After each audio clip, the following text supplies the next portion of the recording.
പെട്ടെന്നുണ്ടാക്കാവുന്ന ഒരു മോരുകറി കണ്ടിട്ട് വന്നാലോ? അതിനായി ഞാനൊരു ചീനച്ചട്ടി അടുപ്പത്ത് വെച്ചിട്ടുണ്ട്. ചൂടായി കഴിയുമ്പോഴത്തേക്ക് 1 ടീസ്പൂൺ വെളിച്ചെണ്ണ ചേർത്ത് കൊടുത്തിട്ടുണ്ട്. ഇതിലേക്ക് നമുക്ക് അല്പം ഉലുവ ചേർത്ത് കൊടുക്കാം. ഉലുവ പൊട്ടി തുടങ്ങാറാകുമ്പോഴത്തേക്ക് അതിൻ്റെ കൂടെ കടുകും ചേർത്ത് കൊടുക്കാം. ഇത് രണ്ടും പൊട്ടിയതിന് ശേഷം ഒരു വെളുത്തുള്ളി അല്ലി, ചെറിയ ഉള്ളി അരിഞ്ഞത് 3 എണ്ണം, ഒരു പച്ചമുളക് വട്ടത്തിലരിഞ്ഞത്, ഇതെല്ലാം കൂടി ചേർത്ത് അല്പം വേപ്പിലയും കൂടി ചേർത്ത് എല്ലാം കൂടി ഒന്ന് വഴറ്റിയെടുക്കുക. ഇതിൽ കൂടെ തന്നെ കറിക്ക് ആവശ്യമായ ഉപ്പും ചേർത്ത് കൊടുക്കാവുന്നതാണ്. അതിനുശേഷം 1 ടീസ്പൂൺ കടലമാവ് ഞാൻ പച്ചവെള്ളത്തിൽ കലക്കി വെച്ചിട്ടുണ്ട്. അതുകൂടി ചേർത്ത് നല്ലവണ്ണം ഒന്ന് മൂപ്പതിൻ്റെ പച്ചമണം മാറുന്നത് വരെ ഒന്ന് മൂപ്പിക്കുക. അതിനുശേഷം ജാറിൽ അടിച്ചു വെച്ചിരിക്കുന്ന നല്ല പുളിയുള്ള മോര് ചേർത്ത് കൊടുക്കാം. മഞ്ഞൾപ്പൊടിയും മുളക് പൊടിയും അല്പം ഉലുവപ്പൊടിയും ചേർത്ത് കറി തിളയ്ക്കുന്നതിന് മുമ്പ് തന്നെ ഇളക്കി ഒന്ന് ചൂടാക്കി നല്ലവണ്ണം ചൂടായി കഴിയുമ്പോഴത്തേക്ക് ഇറക്കേണ്ടതാണ്. നല്ല കൊഴുത്ത മോരുകറി റെഡി. ആവശ്യമുള്ളവർക്ക് വേണമെങ്കിൽ അല്പം കായം ചേർക്കാവുന്നതാണ്. എൻ്റെ ചാനൽ എല്ലാവരും കാണുക, ലൈക്ക് ചെയ്യുക, സബ്സ്ക്രൈബ് ചെയ്യുക, കമൻറ്റ് ചെയ്യുക. Thank you.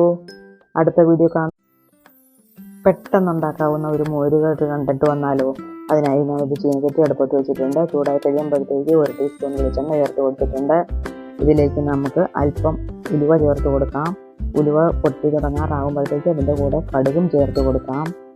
ഇത് രണ്ടും പൊട്ടിയതിന് ശേഷം ഒരു വെളുത്തുള്ളി അല്ലി, ചെറിയ ഉള്ളി അരിഞ്ഞത് 3 എണ്ണം, ഒരു പച്ചമുളക് വട്ടത്തിലരിഞ്ഞത്, ഇതെല്ലാം കൂടി ചേർത്ത് അല്പം വേപ്പിലയും കൂടി ചേർത്ത് എല്ലാം കൂടി ഒന്ന് വഴറ്റിയെടുക്കുക. ഇതിൽ കൂടെ തന്നെ കറിക്ക് ആവശ്യമായ ഉപ്പും ചേർത്ത് കൊടുക്കാവുന്നതാണ്.